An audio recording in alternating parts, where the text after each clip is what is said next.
Hello everyone, thank you for clicking on the video. Welcome back. It's the second episode of Bikers Drive. I'm super excited. I highly recommend you watch the first episode just to get an understanding of how we set up Bikers Drive and what it's about. But to recap, I will pick up a fellow biker guest. We'll go for a drive. We're going to talk about their journey of being a biker, how it began, some stories from the past, the good, the bad, the funny. But ideally, what I want to do is get to the point, what does it mean to be a biker? How does it affect your mental health? And we're doing all of this sketchy junction. Sorry, I'm trying to concentrate and drive at the same time.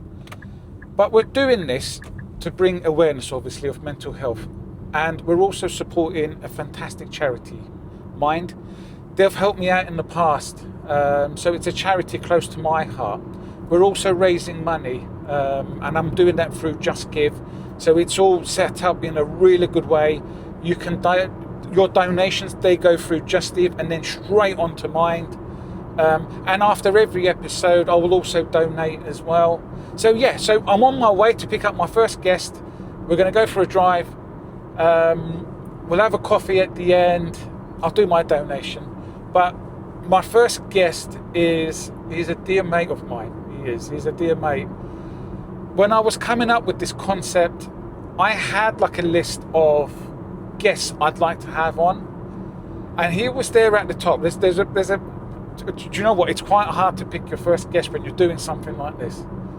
But he was there at the top because he holds a special place in my heart. He's one of these key figures at the very start of my biking journey, and his kind nature and his kindness, and he's an awesome dude. It came at a moment where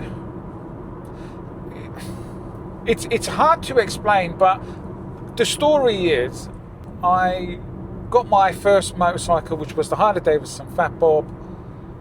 This was in May 2019. I'm sure it was the next month, June or July. I joined up with Harley Owners Group, Chelsea and Fulham. And the thing is, it's a big group. There's experienced riders, it's established, and there's a newbie, me. I had barely any experience riding a motorcycle. I've got this big, massive bike. And I wanted to join. At the same time, it was an intimidating thing to do. And on my way there, that first ride, I even stopped and I wanted to go back. I'm glad I didn't, because just through the chapter alone, I've got so many, I've met so many people. They're all dear friends, and I see the chapter as like a family now. But Nigel was my first guest, and Nigel was one of the first members at the chapter who kind of took me under his wings, and he made it a joyful experience. He took me under the wings. He showed me how to do things as a rider, as we're riding, when we do the drop-offs, because the drop-offs are key parts to our rides. Because if you fail at one point, anyone behind you doesn't have a clue of where to go. He showed me how to do it. There's actually a video on my YouTube channel. It's one of the first videos I ever did, and you'll see me and Nigel, we're stopping off by the side of the road as we let other riders know which direction we're going. So, and ever since then, he's been a good mate. More than that, he's an awesome gent. You guys will see. And everyone who knows him, they'll also agree. He's an awesome dude. Okay, all right, let's get going. We need to go and pick him up. Hello, everyone. Welcome back. I've got my guest, my dear mate, Nigel. Nigel, first of all, thank you very much for being a guest on the show. It means a lot to me. He knows what this project means. Yeah, I know. Nigel, let's go. Let's go for it. Well, here we are in the delightful little country town of Alton, which is where I began my motorcycling career, if you want to call it a career. I started riding when I was still going to the sixth form, and I actually got permission from the school to ride to school on my motorbike because I was learning to pass my test, which I did in 1971. So all around here is modernised now, but it was my riding territory, and I used to ride initially a scooter that I bought from a teacher for £10. So go Straight over there, yeah, straight over. And then a BSA Bantam when I realised that the scooters weren't quite my thing. Mind that pothole. Yeah, God, that's Yeah, not a straight- pothole, that's a crater. Yeah, straight over there. And then I sort of... how I got into biking is weird because my family are not particularly known for biking. Yes, they've had bikes, but... That's the same with me. Yeah. I think I'm the only biker in the family now. I'm trying to... I mean, yeah, you've got the odd maybe cousin or uncle who's jumped on a scooter and went for a little ride, but, you know, like full on. Yeah.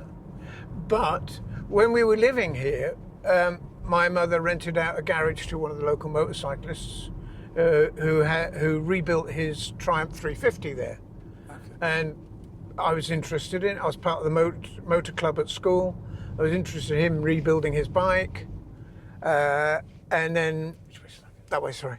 And then bought the scooter, got my license, insurance, and all that crap. Decided that bigger wheels were better. So let's go back. Yeah. Your first exam to fully be... The test, my Yeah. first bike test, was in Winchester, and it was literally the process. fellow biker learner. Well, that's right, because just where that sign is to the station are two things of import to bikes. You have the station calf, which is well known. Oh yeah, should we quickly? I just want Okay, to quickly do you know go what? down and Hopefully, show- I can get on the camera Yeah. because I was thinking of taking you there. But before you get to the station calf, which has got Yeah. the flag flying on it, on the right is now a Ducati shop, and it used to be, well, it's still known as WM Snell's, or Bill Snell's as it was then, and he's just built that up. Oh yeah, yeah. You know, when I was buying bikes from him, it was he was dealing with Hondas, and this is the station calf. Yeah, and there's every Wednesday I'm night. hoping the camera picks up, but there's a big massive sign that says motorcycle friendly. Oh, very motorcycle friendly. Every Wednesday there's a meet. Fantastic. Not that I go, but every Why don't you go? because we're doing something else usually. Nigel, am I going to get trapped in the car park? No, you're not. You're not getting trapped in the car Okay. park. Don't panic. You can come back out, turn right, and then turn right again, Oh, up ahead, yeah. and that'll take you back on the road. So it's literally just a loop round. But yeah, that was the shop that. Nope. Sorry. Oh, that way, left, Yeah. and then right. Yeah. But what was the exam like back then? Because I imagine, was it a bloke with a Clipboard. clipboard? He watched you go up and down the road. Well, it didn't actually. A road ran a square of roads around that, and he just stood on the one road. On the one road, and he was, you know, he then pulled me over and said, right, next time you go around, I'm going to step out in front of you and you do an emergency stop. And that was basically it. And Actually, do you know one thing, Nigel? I should say, Nigel, you've been riding for how many years now? well, I started riding in '71. And from then on, I started off with a scooter, then the BSA Bantam that I was just talking about. Then I moved to university. I moved from here to London, and I rode the bike up to London. So I had the bike in while I was in university. While there, I swapped the bike for a 650 AJS, which was then quite a big bike, quite fast. A hell of a jump for a little 3-speed 175. Came back from university and back to Bill Snell's and bought, what did I buy from there? 500 twin Honda, then a 400 Honda, and then we got married. We went on honeymoon on the 400 Honda. And you still do. You and the missus, you still do. We still do ride bikes, yes. But so out of all of the bikes, is there one particular bike that it has a special meaning? Let's say. Is there one bike that? Oh. There are several, but for different reasons, I suppose. I mean, after we got married, we bought a 750 Honda. That used to be my school pub, by the way, and this used to be my school, Eggers School, here. And I used to ride to this school and park up in the thing. Here, and it was great fun because I was the only one who had powered vehicle when I was there. Were you the cool kid at school? Oh well, I wouldn't say I was a cool kid because I had a funny helmet and I didn't have all the leathers and stuff. Oh man. Nah. Actually, do you know what? That's something I could afford the bike. I couldn't find all the gear. Wait, there's actually a question I want to come back to about gear from back then to now. But no. So, what was your favourite bike out of all of those? You know, all those years of biking. What's the one that? I think it was sort of the one that I was riding at the time. So the favourite bike now will be the current bike that I have, which is the current Heritage Softail or Heritage Classic. Nigel had the Road Glide, and we always called it Captain America. Because it had a brilliant. If I've got a picture, I'll put it up. I should do. Yeah, I'll have one. And because it was a unique colour, because I don't remember seeing any other Road Glides, especially. It was a limited edition. Yeah. And I think there was something like 1,500 worldwide in blue and in red, but the same basic colour scheme. Right.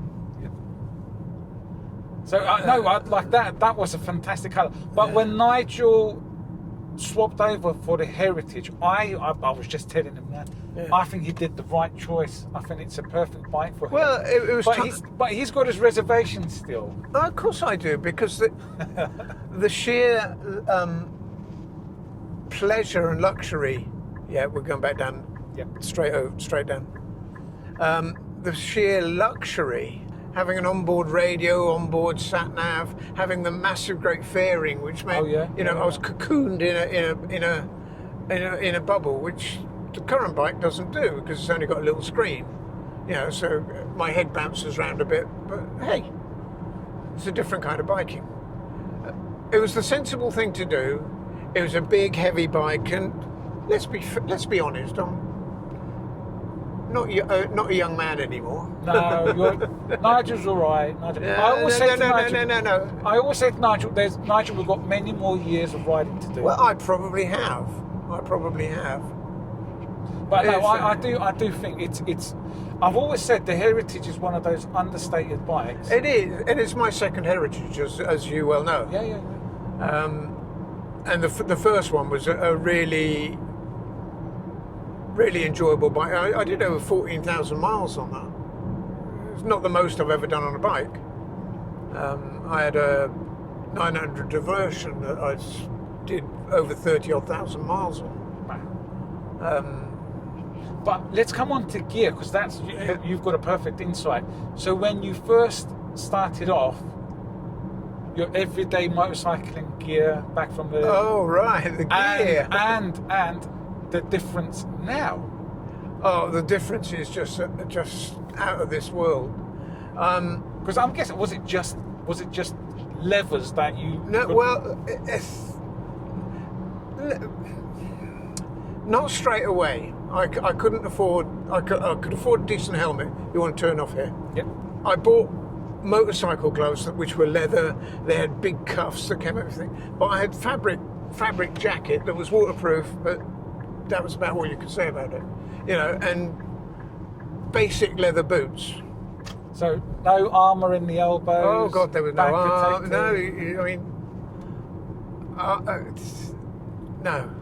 No armour. And then, I can't believe how much gear has changed. So I started in 2018. Well, I didn't get a leather jacket. Yeah, straight over into that little road there. Okay. But this one, it's all clear. Yep.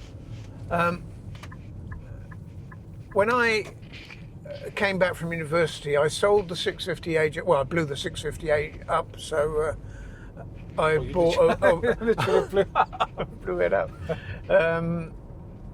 Chasing a hotted up Ford, as it happens, on that bypass that we've just driven on. But I bought a Honda 175 CB175, which was the sporting version of the 175, twin carbs and rev counter and all that lot. And I bought a leather jacket then. And whilst driving in some of the country roads that we're going to pass today, I had a big crash. The speedo was jammed at something like 75 miles an hour. So I twisted up all the front. You want to sweep round to the left anyway. And we're coming into Chawton. Okay. And Chawton is where Jane Austen used to live. Yes, there is. I've seen it. And I know, and I'm going to show you.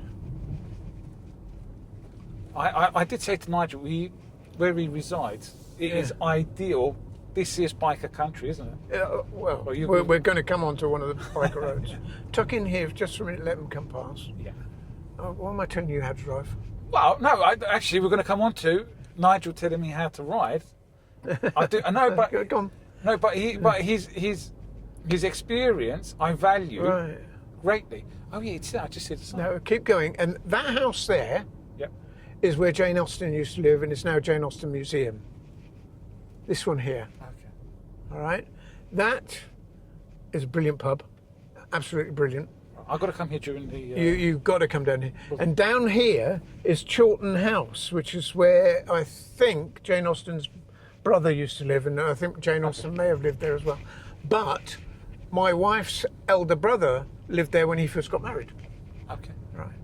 But we're now going to go this way. We're now going to go onto the Meon Valley Road, which, until they put speed cameras on it, average speed cameras... We're not going to speed anyway.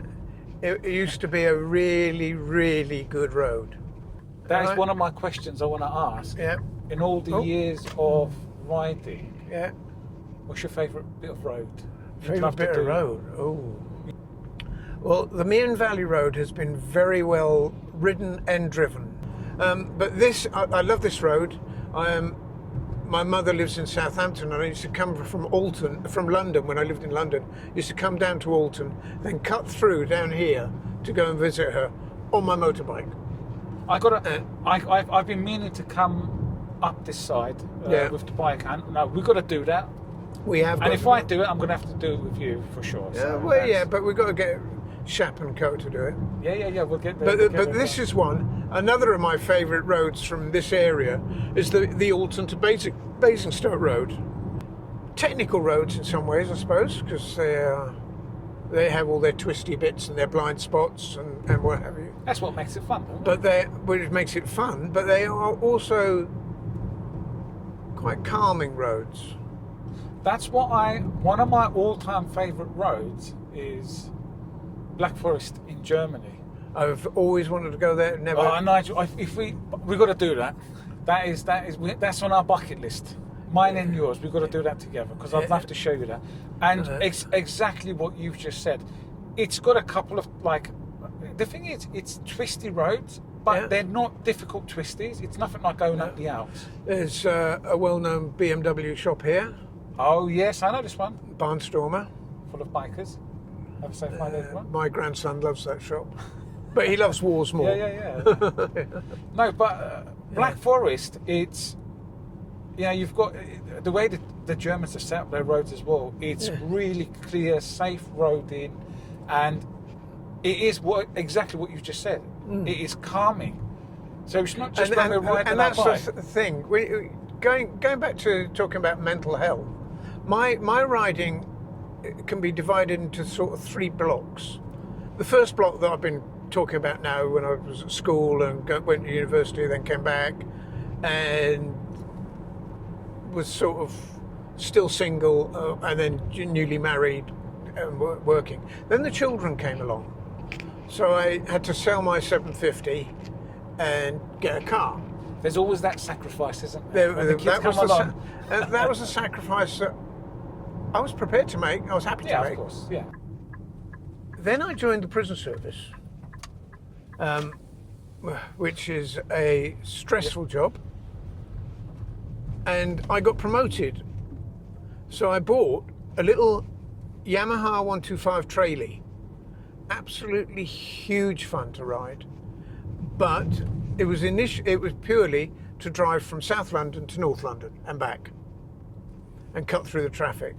Yeah, so I did, yeah, that's and then for the job. Yeah, and then I bought a bigger bike. I bought a 550 Suzuki, and then I bought a 900 Diversion. And by the time I had the 900 Diversion, I'd come back to my original workplace, so I wasn't commuting anymore. Yep.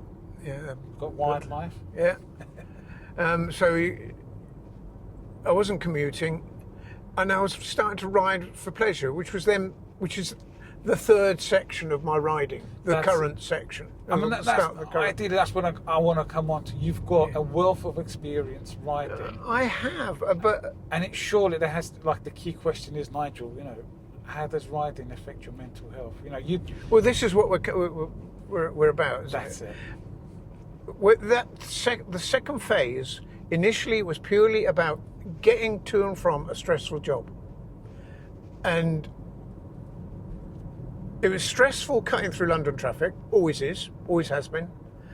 But, and this is the big but, I found it soothing, relaxing, and preparing for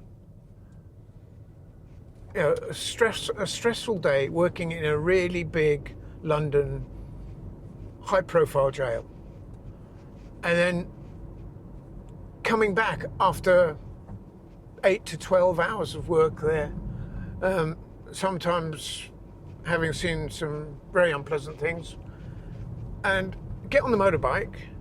And I know they say you shouldn't drive when you're all stressed up, but within minutes that stress was flowing away. This is what I was initially saying. Yeah. Like us jumping on a bike, it's a reset. Yeah. And then I moved back to the South London, and so motorcycling became a leisure activity, and I was with a whole bunch of guys who all rode motorbikes quickly. I'm not going to perjure myself. No, it's all within limits, officer. But yes, we rode very quickly, and that was fun, but also I was still in the stressful job. So it was a stress release for me. Very much so, because I had a period of time when I was off with that stress, and I was off work with that stress. And I would get onto a motorbike, and I'd put my crash helmet on, and I'd be in some other place. Yeah. And as a consequence, I wasn't off as long as I was told I was going to be by the doctors. And it aided my, for want of a better word, recovery. It's I've always said my bike is my antidepressant. So at that moment, that was your medicine. Well, it was my medicine. I mean, I used to get questions by my managers as to, why were you out on your bike? Oh, we're going to come on to the Harley phase as well. Well, the Harley stage will come on because I was still working when I bought my first Harley. Yeah. 2008. It was. So I'd gone from Hondas to Yamaha with a brief Suzuki, and then I went on to BMWs. We'd been on a trip to France. A whole bunch of us from work. We'd gone down to the south of Paris to a racetrack called Montlhéry, which was an old classic racetrack. And we'd gone there for a big bike meet and stuff like that. And the wife and I had gone on my Honda 900 Hornet, which is not a touring bike, despite the fact I had panniers, top box, little screen fairing and stuff like that.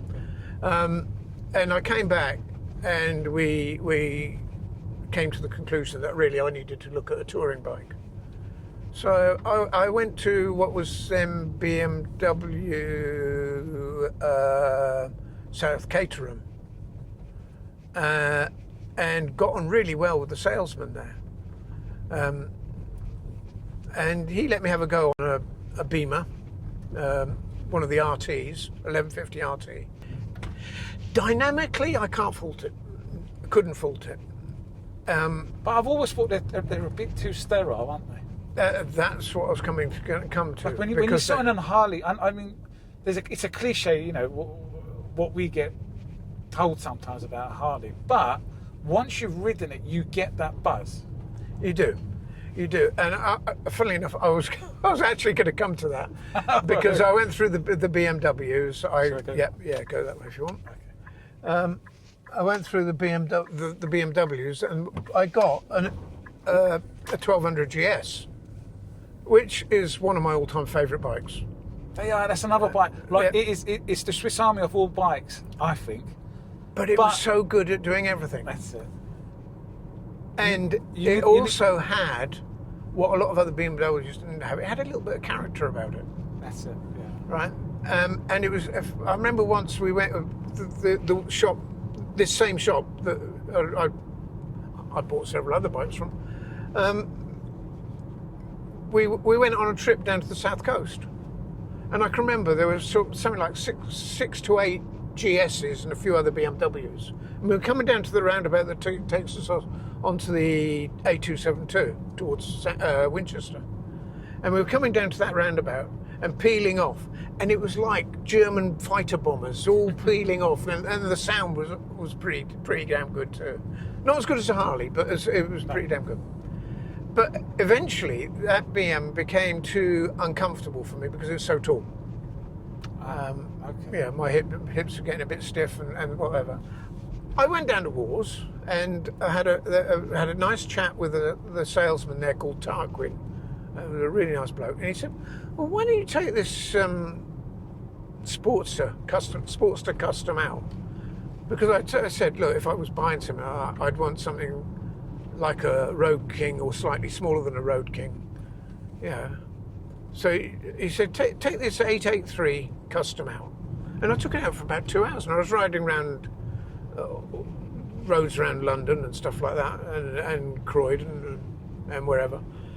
And I was, at the end of 2 hours, I was incredibly chilled, incredibly relaxed. And I can't explain why, other than the fact that it was just so easy. I mean, the brakes, there weren't any. But it was great. And we did a deal, and I ordered a 1200 custom that was like a mini Road King. But by the time we'd kitted it out. But I got back on the GS and drove away from Wars and braked for the junction as though I was still on the Harley, and stopped on a sixpence. Yeah, so it was great. But that was my first Harley, and then we did our first ride to the wall on that Harley. And that's another thing Nigel always does. You're always right to the wall. We missed the first one, and obviously missed the one in 2020 because it just didn't happen. But it's a course you support, don't you? But it's a thing. I mean, we went this year for various reasons. We drove up rather than rode up, even though I had the bike ready to go. Nigel told me off once. Eh? You told me off once. No, we didn't. We had a race. Oh, no, we didn't. No, we didn't have a race, no. It was within speed limits. We were overtaken. Eh? We were overtaken, weren't we? We were overtaking someone. Yeah. Yeah, so it was within the speed limits. We were doing what we should be doing. It's the act when you're riding of concentrating on what you're doing, relaxing while you're concentrating what you're doing, being aware of what you're doing and what's around you. And all of those things together seem to be, for me, a magical trick of letting stresses go, basically. That's it. Exactly. Mental health. Until you mentioned this, or until quite a few people have been mentioning this recently, I never ever thought of riding as a cure for mental health issues, but it is. That is one thing a release. one thing I wanted to highlight was you and I and the friends we have and fellow bikers watching this. Yeah. They'll understand that part of it and what it means to us. Well, hopefully, yeah. And I always think the younger generation, so there's bigger barriers for entry for the younger generation. I wouldn't. And I hope the younger generation get a chance to experience this, because the thing is, at the moment, Well, look at this road now, with lovely sweeping bends. yeah, you're going to fall asleep, aren't you? See, I'm calmly driving. I've done that on a motorbike. He's and going it was- to. Don't do that. Don't. But my concern is the younger generation are kind of missing out. I think it costs so much to get your license. Because there are so many obstacles in their way. That's it. The insurance alone, if you're a youngster who lives in London, you get your 125, you get your CBT down, great. But your insurance is probably 5 times what the value of that bike is. Oh. But But it doesn't matter whether it's a bike or a car for them. Yeah, well, It's the same issue with a car. Nigel, so Hog, you and I, Harley Owners Group, that's how we met. Yeah. Are you a life member? No, do you know what? I'm gutted. I wish I did the life membership, because at the moment I'm paying, what is it, like it's 50 odd quid a month? No, not a month, sorry, 50 quid a year. Yeah. When I first started, the life membership was cheaper than what it is now, so I'm kind of, So I'm sort of in the yearly thing. But I met Nigel through Chelsea and Fulham Harley Owners Group. And that's our thing, really. But we also meet up Socially. Yeah, and I think that's one thing we do over the winter months. That helps our mental stuff. Yeah, it helps. We as have well. our curry nights with We the group. we have a quite riotous. There's a good number of us as well, Yeah, like 16, 15 of us. And it's a wide range of people. You've got people of my age groups, and people of younger age groups, and there's sort of like a cross-pollination of conversations there that are really cool. But that's one thing I like about our chapter as well. It is so diverse. It's not just your typical, you know when we say the Harley rider and people automatically presume it's the. You know what they call the Chelsea and Fulham chapter, don't you? Is it explicit? The Champagne chapter. I know where the outcasts. Well, in many ways, and we do our own thing. When we go on a ride and we drop off at the various junctions, a lot of chapters just let their road crew do the drop-offs for the junctions. No, I like the way we do things. Yeah, It always feels like a safe ride. But it brings people together of all skills, all experiences, and we look after those who are nervous, who are inexperienced, which is what who are, casual, if you like, riders.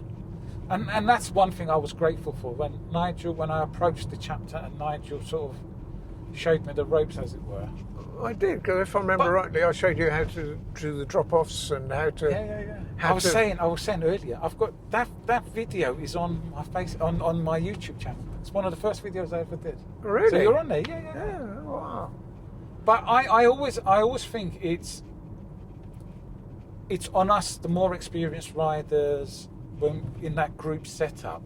Yeah. I think there is a bit of onus on us to welcome the newer people in, so they have a positive experience of biking amongst the group. I think it's crucial.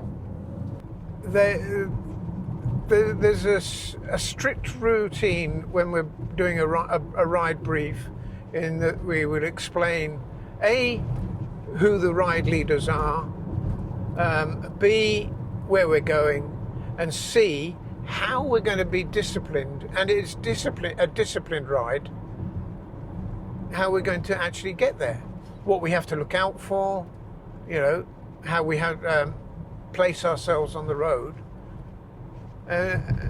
We call it morning prayers, don't we? Yeah.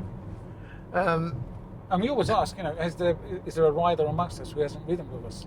And it's always done with a bit of humour, and it's always done in a manner that welcomes those who are new. And there are a lot of riders in the group now who will take new riders under their wing without having to be asked to say, look, you're new, follow me, I'll show you how to do this bit. Which is what I did for you. Yeah. And it works dividends. It shares the knowledge and experience that you have, and it makes it easier for them to learn their own experience and knowledge. And now you're stuck with me. Yeah, now look at the downside of it. Yeah. All right, so Nigel and I, it's my treat. I'm going to treat Nigel to coffee, because coffee is an important thing, I think, for my mental health. I don't think I could last without coffee. So I'm taking Nigel. We're going to a bikers hangout, Lommies. Lommies, yeah. I mean, we have to do that. So we're going to go check out Lommies, grab some coffee, and we'll recap. Yeah? Yeah.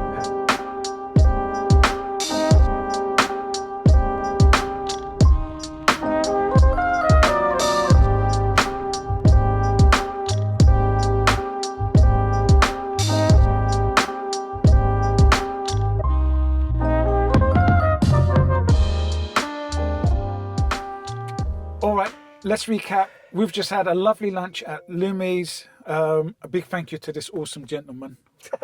He is an awesome man. Thank you so much. Well, I like to help. Now, I said it at the start of the episode. Nigel was at the top of my list of friends I wanted to approach, and also, like what I mentioned earlier, his experience, his kindness to me. He's just an all-round awesome, lovely gentleman anyway. But he was there at the top. Checks in the post.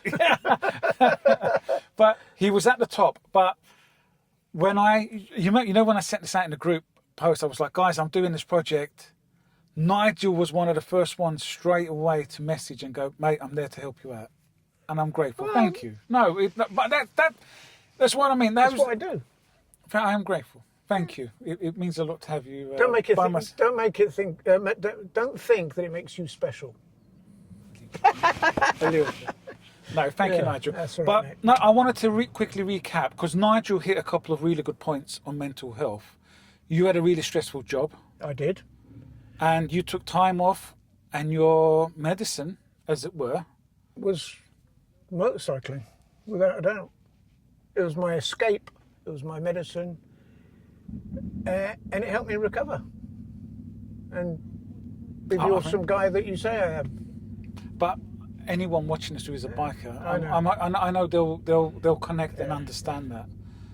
But as I mentioned earlier, a part of this is, we're trying to bring awareness, mental health. We're talking about bikers, their journeys. We're also raising money for Mind, the amazing charity. They've helped me out in the past, and I think this was one way I wanted to give back. It's a good way. I thought of loads of other ways of doing things, but this kind of, do you remember when I was saying to you, like the way the mystic powers work and planets aligned? I think this is an ideal moment. I'm going to do my donation right now. I'll post it up. I wanted to give a big massive thank you to JJ Cafe in South Ockendon. They gave a really nice donation. Thank you. They do awesome food. I will leave JJ's details below. A lovely cafe. Do check them out. A big thank you to them. Naturally, we're at Lommies and there's all bikes going in and out. It sounds really cool. But on a serious note, if you do need help of any nature, It's good to talk. it is. Do you know what? There was something I wanted to come on to while we were driving. Nigel and I, we've been communicating recently. There's been something going on within my family. And he's one of these guys I know that I can approach, talk about, and he actually had, we won't go into detail, but he had his own experiences with it.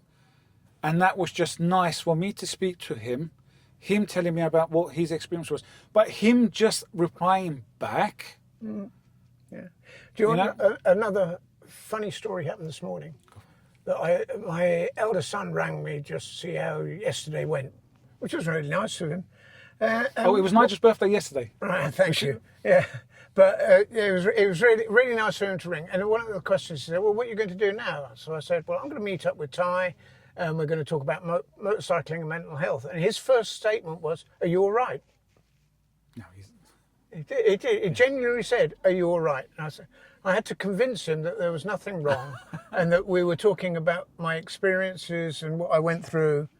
And yeah, he was genuinely worried just because I said I was going to talk. But you're right. It's good to talk. yeah. If you get a good counsellor, use them to the full. That's why if you do need help, I'm going to leave mine's details afterwards. There's so many more other organisations as well that can help you out. I will leave all the details after this bit once we're done. Do check it out. Also, details will be below as well. Hopefully, it's not just mine I want to work with. There's loads of biker groups who do the mental health. There are. So hopefully, I'm going to try and make contact with them. We'll get them involved. Let's see if we can do something all together. It's a really it's an important cause that's close to my heart. Nigel, thank you very much. Bloody ain't shit. No, give us a little one of them. One of those ones we do in the chat. Guys, thank you for watching. I am grateful. Please do like, subscribe and comment. It means a lot. Spread the word. Let's get this out there. Yeah. Let's have some health. Yeah. Mental health. Physical health will come after the mental health. Do you know what? The weather's actually pretty decent. I'm doing this over winter. I'm doing this over winter thinking we're not going to get a chance to ride.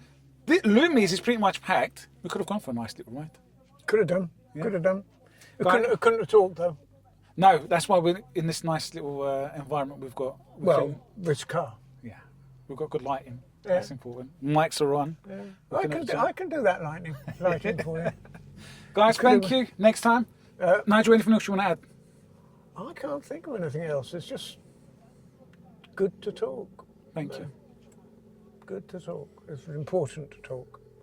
Let's leave it. That's and sometimes it's important to cry too. Yeah. I think, do you know what?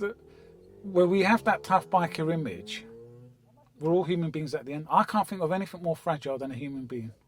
Well, we found that out on Sunday. Yeah. So luckily, it was a good ending. But yeah, it could have been fragile.